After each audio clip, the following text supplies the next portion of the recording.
বাংলাদেশের অনেক আলেম ওলামা জেলের মধ্যে আছে, মিথ্যা সাক্ষী দিয়া অনেক মানুষকে বছরের পর জেল খাটাইতেছ। যারা লেখিয়া রাখো বন্ধুরা, এমন একদিন আসবে যেই জেলের মধ্যে তুমি আজকে মিথ্যা সাক্ষী দিয়ে আটকাইতেছ, একদিন তোমার পিছনে এমন মানুষও থাকবে না, তোমার কবরে 2 মুঠা মাটি দেবে, ঠিক কিনা?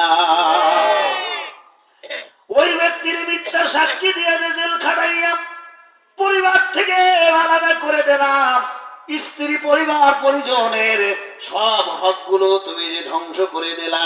আল্লাহর নবী বলে, কোন মানুষ যদি কোন মানুষের হক নষ্ট করে দেয় কিয়ামতের ময়দানে, আবার আল্লাহ বলে তার জীবনের সব নেক আমল যিনি বরবাদ করে দেবেন তিনি কে?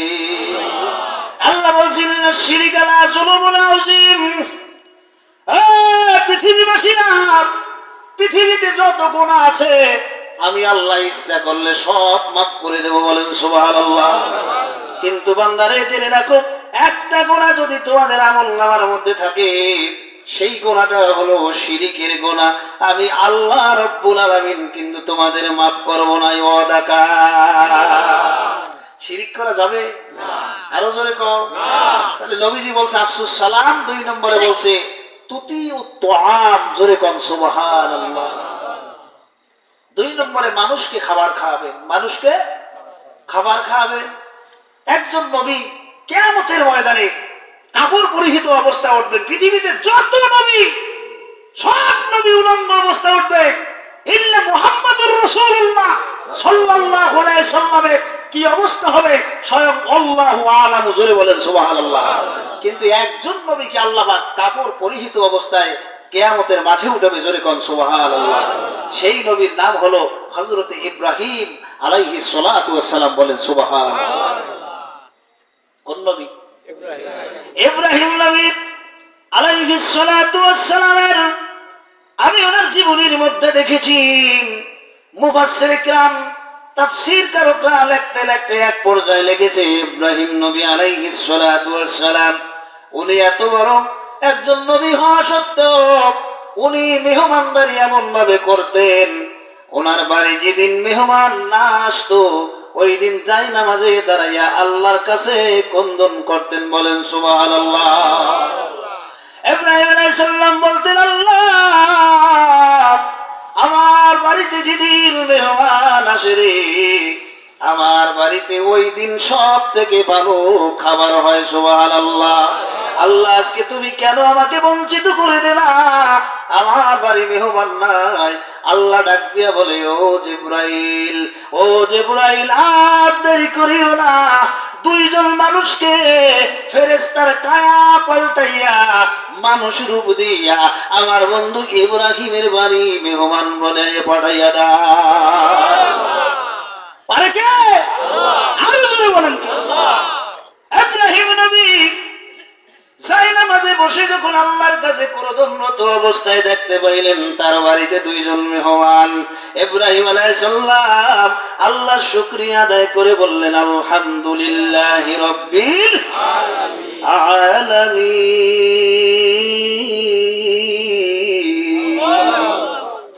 জগৎ সমূহের প্রশংসা সেই মহা মালিক যিনি আল্লাহ সমগ্র ভূমণ্ডল নবমণ্ডলের মালিক, জোরে কোন সুবহানাল্লাহ। আল্লাহ বুঝাইতেছে, ইব্রাহিম জানি আপনি নিজে খানা খাবেন না মেহমান ছাড়া, কিন্তু আমাদের সমাজে মেহমান দেখলে আমাদের কপাল অনেকের খারাপ হইয়া যায়, ঠিক কিনা? কথা বল, ঠিক কিনা? তাহলে নিজে বাড়ি না খাইতে, বলে নিজে বাড়ি না খাইতে তুমি এসো আবার আমার বাড়ি মেহমানদারি করতে, ঠিক কিনা? জোরে বলে। একটা কথা জানেন, মেহমান যার বাসায় যায় ওই বাড়ি মেহমান আপনার জন্য রিজিক নিয়ে যায়, জোরে কোন সুবহানাল্লাহ। আল্লাহর পয়গম্বর হযরত ইব্রাহিম খাবার খাইতে আরম্ভ করেছে, মেহমানদেরকে বলে তোমরা খাবার খাও। আপনারা বলেন ফেরেশতারা কি খাবার খায়? না। আরো জোরে। ফেরেশতারা খাবার খায় না, ফেরেশতারা খাবার নিয়ে লড়াচড়া আরম্ভ করেছে। ইব্রাহিম আলাইহিস সালাম ক্ষুধার যাতনা সহ্য করতে না পারিয়া নিজে পেট পুরে খেয়ে ফেলছে। ফেরেশতারা খাবার খায় না। হযরত ইব্রাহিম বলে, ভাই রে, না জানি আমার উপর আপনারা বেজার হয়ে গিয়েছেন। বলে না, আল্লাহর পয়গম্বর বেজার হই নাই। আমরা দুনিয়ার কোন মানুষ না, সাধারণ কোন মানুষ না। আপনি আল্লাহর কাছে ফরিয়াদ জানাইছেন, টেলিফোন করছেন, সেই মাওলার দরবারে আপনি টেলিফোন করেছেন। ওই মহান রব দুইজন ফেরেশতা, আমরা সম্মানিত দুইজন ফেরেশতা, আমাদের কায়া পাল্টাইয়া মানুষ বানাইয়া আপনার বাড়ি মেহমান হিসেবে পাঠাইছে।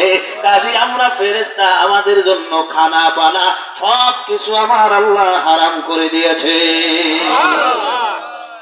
আমাদেরকে আল্লাহ ডিউটি দিয়েছে সকাল এবং সন্ধ্যা আল্লাহ রাব্বুল আলামিনের তাসবিহ করার জন্য। জোরে কোন সুবহানাল্লাহ।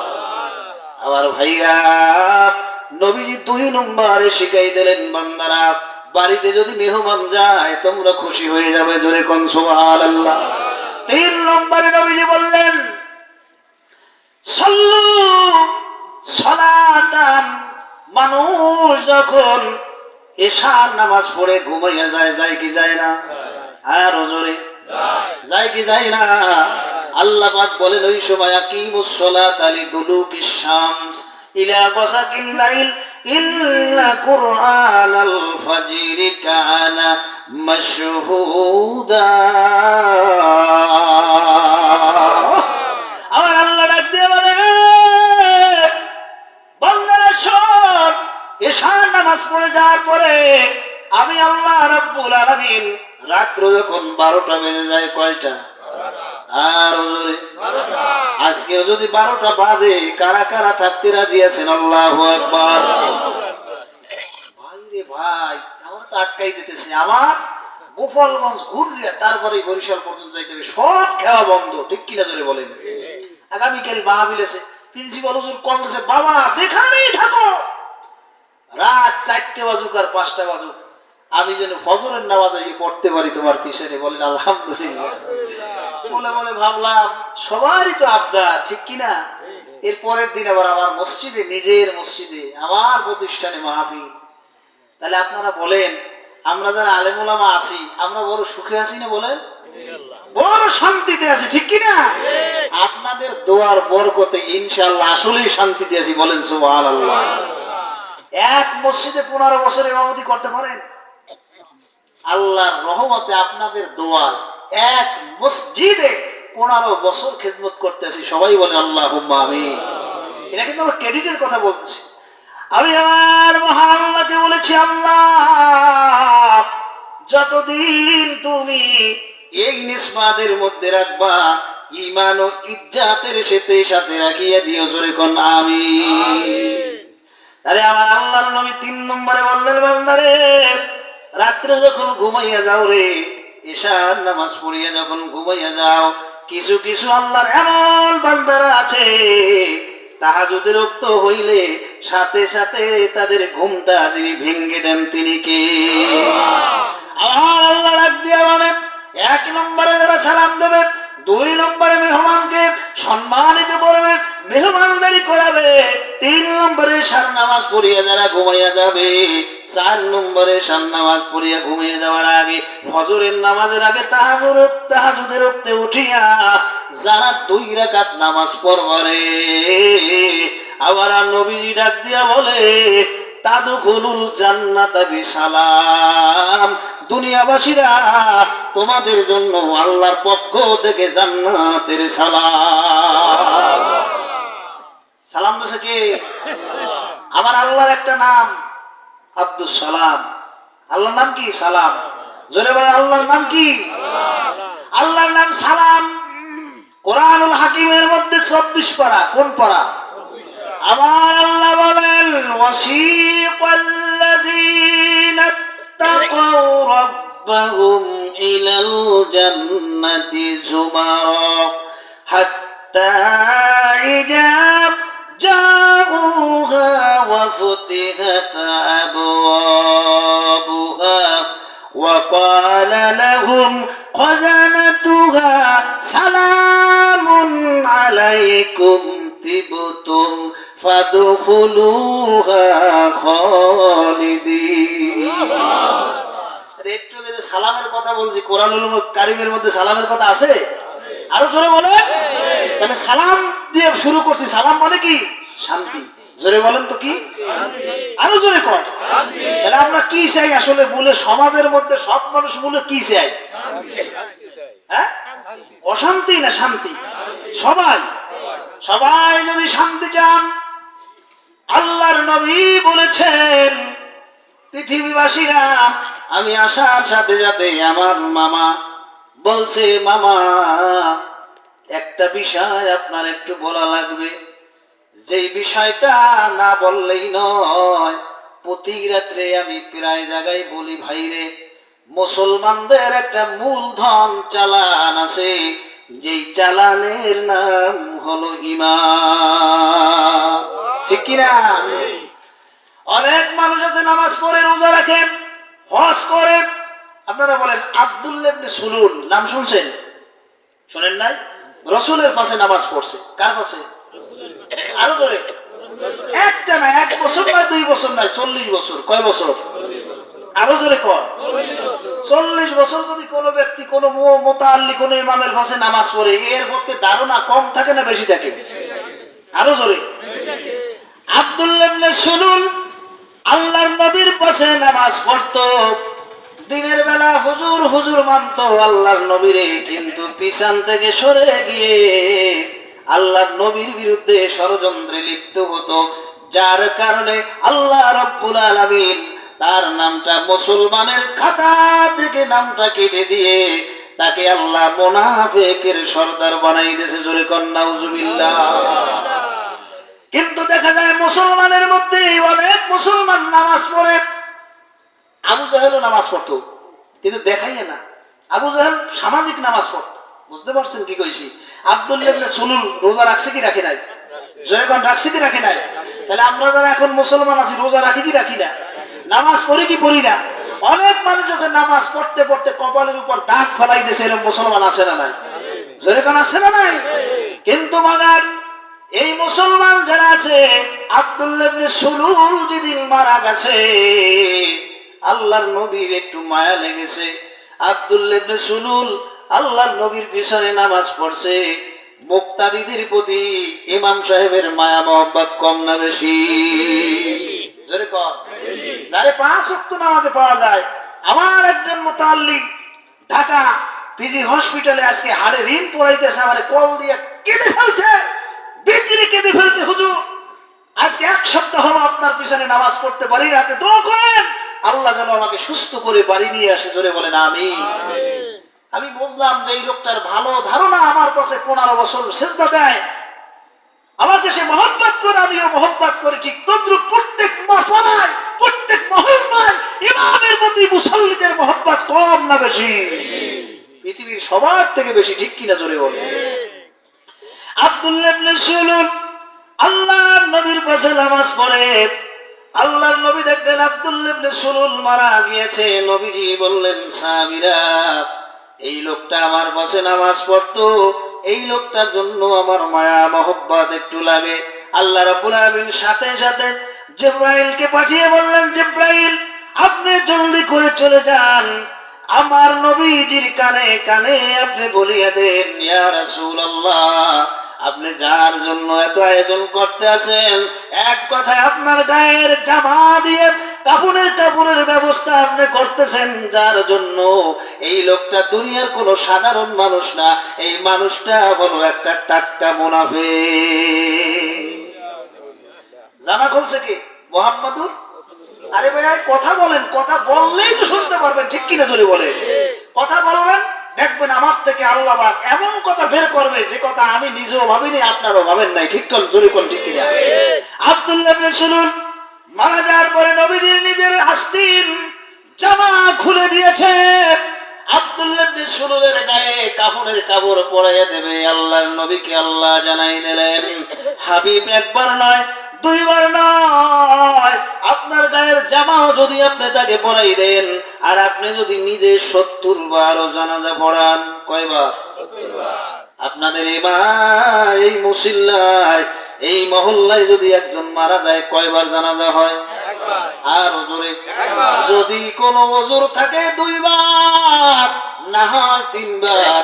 কিন্তু মজার বিষয় হলো, বরিশালবাসী, বরিশালের পিরিজপুরের মানুষেরা, তোমরা এত ভাগ্যবান, তোমাদের সন্তান কোরআনের পাখির জানাজার নামাজ শুধু পিরিজপুর হয় নাই, বাগেরহাট হয় নাই, খুলনা হয় নাই, পৃথিবীর মধ্যে 206টা রাষ্ট্র আছে, এর মধ্যে প্রায় 165টা দেশে তার নামাজের জানাজা হয়েছে।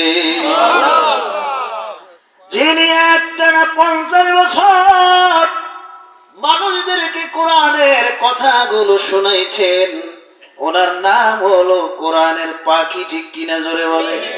এটা বললে আর পরিচয় করাই দেয়া লাগে না। আমার মতো লক্ষ লক্ষ আলেম ওলামা যারা এখানে আমরা কথা বলি, আল্লাহর কসম তার অবদান ছাড়া একটা মানুষও কথা বলতে পারে না, ঠিক কিনা? কোরআন দিয়া যে কোরআনের তাফসীর করা যায়, আকাশের নিচে জমিনের উপরে পৃথিবীতে বাংলা ভাষাভাষী যত রাষ্ট্র আছে, কোরআনের পাখি ছাড়া এইটা আর কেউ জানতো না। সুবহানাল্লাহ, ঠিক কিনা? আমার ভাইরা, যে কথা আমি বলতেছিলাম, আব্দুল্লাহ ইবনে সুলুলের গায়ের মধ্যে নবীজির জামা লাগাই দেয়া হলো, নবীজিকে ইমামতি করার জন্য বলা হলো। হযরত জিবরাইল আসিয়া বলে, ইয়া রাসূলুল্লাহ, আপনি জানাজা পড়ান আর যা করান, আব্দুল্লাহ ইবনে সুলুলকে আমার আল্লাহ একেবারে জাহান্নামের নিকৃষ্ট স্থানে ফেলাবে। জোরে কর নাউজুবিল্লাহ। আমার আল্লাহ কোরআনুল হাকীমের মধ্যে কোট করে বলেন, ইন্নাল মুনাফিকিনা ফি দারকিল আসফালি মিনাল্লাহ ওয়া সায়াসলাউনা সাইরা। আল্লাহ বলে, আব্দুল্লাহ ইবনে সুলুল মুনাফিকদের সর্দার হওয়ার কারণে আবার আল্লাহ একেবারে জাহান্নামের সর্বনিম্ন নিকৃষ্ট স্থানে তার জায়গা হবে। জোরে কর নাউজুবিল্লাহ। আমার নবীজি বলছে, আমার ভাইরা আজকে বলছে, বাবা আপনি মুনাফিকদের সম্পর্কে কিছু কথা বলবেন। আমি কিন্তু এখনো ওয়াজ শুরুই করি নাই, ঠিক কিনা? এটা কি জানেন আপনারা? কারা কারা জানেন? আল্লাহু আকবার বলেন। কেবল বাউন্ডারি দিয়ে আটকাইছে, ঠিক কিনা জোরে বলেন? আটকাইয়ে কি দেয় বলেন তো? আটকাইয়ে কি দেয়? আর যেহেতু আমার 2টা বোন এই অঞ্চলে, 2টা বোন আমার আপনাদের কাছে আছে, ঠিক কিনা জোরে বলেন? আপনাদের কারো পুত্রবধূ, যাই হোক আমি ওটা বলতে চাই না, আপনারা সবাই চেনেন। কিন্তু আসল কথা কি দেখেন, আমার আব্বা কোরআনুল কারীমের হাফেজ, আমি একজন ছোটখাটো আলেম, কিন্তু আমার বোনদেরকে যেভাবে যাদের সাথে বিবাহ দিছি, আসলে তাদেরকে আমরা আলেম দেখে দিতে পারি, সেই সময়ে আমাদের সেই রকমের কোনো অবস্থা ছিল। কিন্তু আপনারা আমার অনেকেই বলছে যে হুজুর ওয়াজ করে সারা দেশে, কিন্তু তার বোনেরা পর্দা পশিদা মতো চলতে পারে না। আমি আপনাদের বলি, শুধু আমার বোন না, আপনাদের যাদের বোনেরা আছে, আপনাদের যারা স্ত্রী আছে, আপনাদের যারা মায়েরা আছে, আপনারা যদি কোলার মধ্যে না নামান, তাহলে আমার বোন নামতে পারবে, ঠিক কিনা জোরে বলে? ওয়াজ শেষ, ঠিক কিনা? এই জায়গা ওয়াজ শেষ। আমার ভাইরা, এইবার আমি আপনাদের বলতে চাই, আল্লাহর নবী মুহাম্মদুর রাসূলুল্লাহ সাল্লাল্লাহু আলাইহি ওয়াসাল্লাম বলেছেন, পৃথিবীতে মুনাফিক যারা আছে, আমি একটু আগে বললাম আমাদের সামনে একটা মাস আছে, মাসটার নাম কি? আরো জোরে বলেন। রমজান মাস। আল্লাহর নবী বলেছেন, মান কানা ঈমানান ইহতিসাবান গুফিরা লাহু মা তাকাদ্দামা মিন যামবিহি। আল্লাহর নবী বলে, কোন ব্যক্তি যদি ভাগ্যবান, কোন মুসলমান যদি রমজান মাস পায়, কি মাস? রমজান মাস পাইয়া একটা রাত আছে, যেই রাতের নাম হলো লাইলাতুল কদর, যেই রাতের মধ্যে আল্লাহ রাব্বুল আলামিন কোরআন নাজিল করেছে। সুবহানাল্লাহ। আল্লাহ পাক রব্বুল আলামিন 6666টা আয়াত কদরের রাত্রে সব নাজিল করে নাই। আমার আল্লাহ বলে সুদীর্ঘ 1 বছর নয়, 2 বছর নয় আমার ভাইরা, কোরআনুল কারীমকে আমার আল্লাহ 23 বছর বসে নাজিল করছে। জোরে কোন সুবহানাল্লাহ। কয় বছর? 23 বছর। আহকাম শরীয়তের আয়াত হলো 500। কয়শো? 500। জোরে কোন? 500।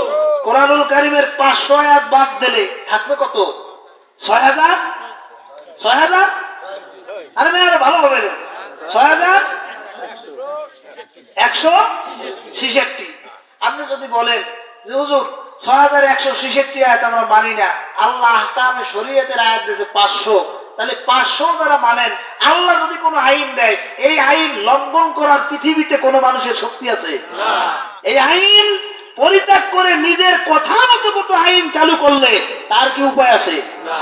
কোরআন আল হাকিমের মধ্যে আল্লাহ বলেছেন, ইয়া আইয়ুহাল্লাযীনা আমানু, হে ঈমানদার গণেরা। কারা বলেন তো? মুসলমানদের বলছে না কাফেরদের? জোরে কোন? আল্লাহ পাক বলেছেন, ইয়া আইয়ুহাল্লাযীনা আমানু, হে ঈমানদার গণেরা, লা তাকরাবুস সালাহ ওয়া আনতুম সুকারা। আমি আল্লাহর নির্দেশ, তোমরা যারা নামাজ পড়তে চাও, খবরদার নেশা জাতীয় কোনো খাবার যারা খাও, নেশার সাথে যারা সম্পৃক্ত আছো, খবরদার আমার মসজিদের ধারে কাছে যাবা না। এই অর্ডার কার? আরো জোরে কও। যদি কাজ হুজুর আপনি তো কইলেন, কত বড় বড় হুজুরকে দেখছি, আমাকে হুজুর দেখছি জোর হাকিমপুরি জর্দা দিয়ে পান খায়। জোরে কোন সুবহানাল্লাহ। আপনারাও কইছে? আপনারাও কইছেন? তাহলে কি করবেন? জোরে কোন, আরো জোরে কোন। আমার আল্লাহ বলেন কুল্লু মুশকিলুন হারাম। আল্লাহ আগে বলছে, ঈমানদারেরা, আমি আল্লাহ তোমাদের একটা বাউন্ডারি দিলাম, আহকামে শরীয়তের 500 আয়াত দিলাম, কোনটা হালাল আর কোনটা হালাল। হালালটা যদি তোমরা মানো, হারামটা যদি পরিত্যাগ করো গো, আমি আল্লাহর ওয়াদা, তোমাদেরকে আমি আমার বানানো জান্নাতের মালিক বানাইয়া দেব। তাহলে যদি বলেন আমার হুজুর প্লেনে চড়ে দিয়ে হাকিমপুরে দিয়ে জর্দা দিয়ে পান খাইছে, এটা কি শরীয়ত? না। জোরে কর না। কোরআন হাদিসে যেটা আছে, এইটা যদি এইটার বিরুদ্ধে আমার বাবা স্টেজে বসা যদি বাবাও পালন করে, আমার বাবার কথা মানা যাবে না। অর্ডার কার? অর্ডার কার? কুল্লু মুশকিলুন হারাম। পৃথিবীতে যত নেশা জাতীয় দ্রব্য আছে, বিড়ি, সিগারেট, তামাক, টোবাকো, জর্দা, আফিম, ফেনসিডিল, গাঁজা, মদ, তারি, ইয়াব্বা, আপনার বোধহয় আছে? আছে, কিন্তু দেখা যায়। হ্যাঁ, এগুলো খাইয়া রাত্রে যাইয়া টাল হইয়া দরজার উপর ধাক্কায় কয়, না ভাই দরজা খোল, মুই আইছি। ঠিক কিনা চলে বলে? আল্লাহ রাব্বুল আলামিন বলেন, যারা নাকি নেশার সাথে সম্পৃক্ত থাকবে, নেশা অবস্থায় যারা মারা যাবে, এই মানুষের জন্য যিনি জান্নাত হারাম করে দিয়েছেন তিনি কে? আল্লাহর নবী বলেছেন, 3 শ্রেণীর মানুষকে আল্লাহ পাক মাফ করবে না। 1 নম্বরে মুদমিনুল খমরে, যারা সুস্থ জ্ঞানে যারা নেশা জাতীয় দ্রব্য পান করবে। 1 নম্বরে মদ। 1 নম্বর কি বলছি? মদ কি খালি নেশা জাতীয় দ্রব্য একটা? মদ কি একটা? যত প্রকার নেশা জাতীয় দ্রব্য আছে, এইটা যারা পান করবে তাদের জন্য যিনি জান্নাত হারাম করে দিয়েছেন, 1 আঙ্গুল উপরের দিকে জাগাইয়া বলেন তিনি কে? আমার আল্লাহ 2 নম্বরে বলেছেন, মালিকুল আমলাক, যারা নাকি স্বৈরাচারী শাসক, স্বৈরাচারী সরকার যারা হবে, স্বৈরাচারী যারা মেম্বার হবে, স্বৈরাচারী যারা চেয়ারম্যান হবে, স্বৈরাচারী যারা এলাকার মাতব্বর হবে তাদের জন্য যিনি জান্নাত হারাম করে দিয়েছেন তিনি কে? কয়টা গেল? কয়টা গেছে? 3 নম্বরে ইল্লা উকুকুল ওয়ালিদাইন।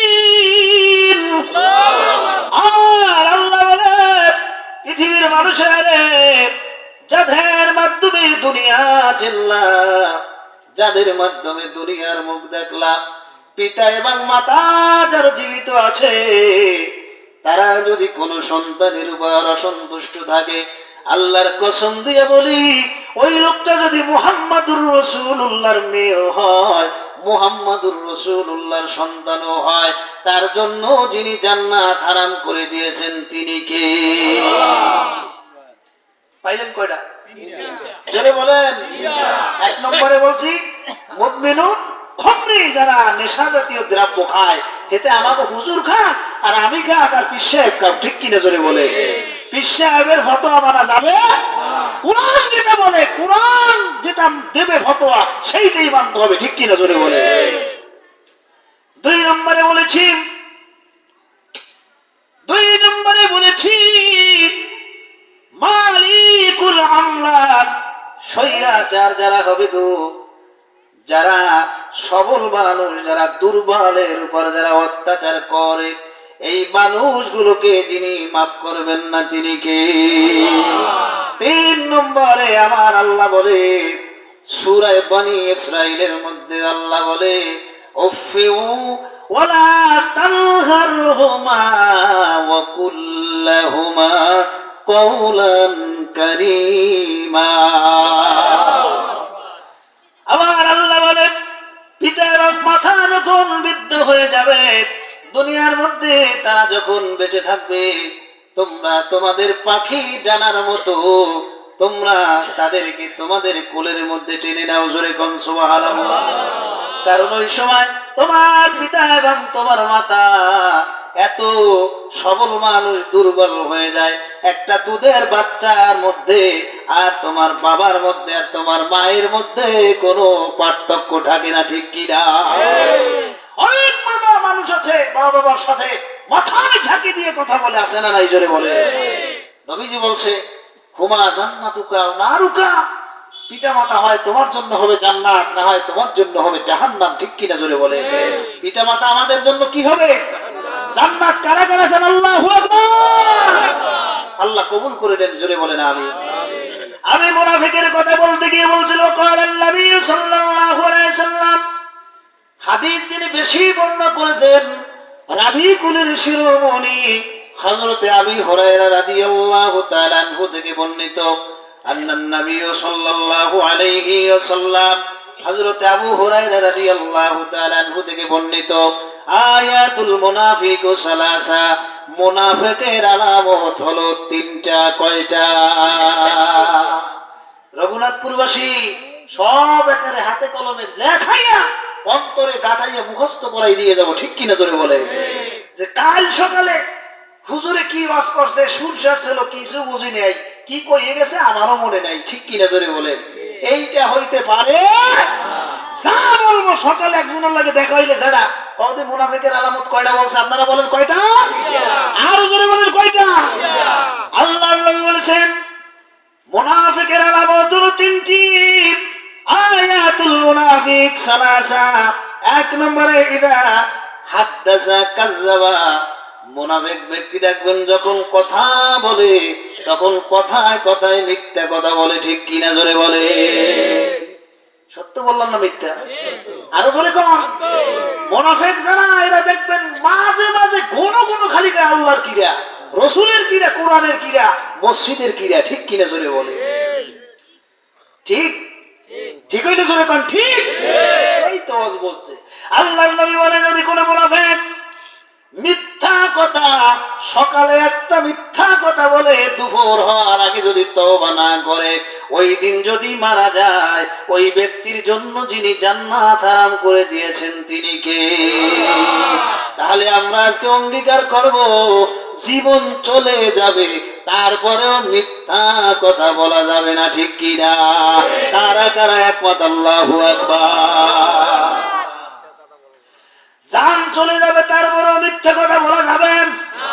জোরে বলেন যাবে?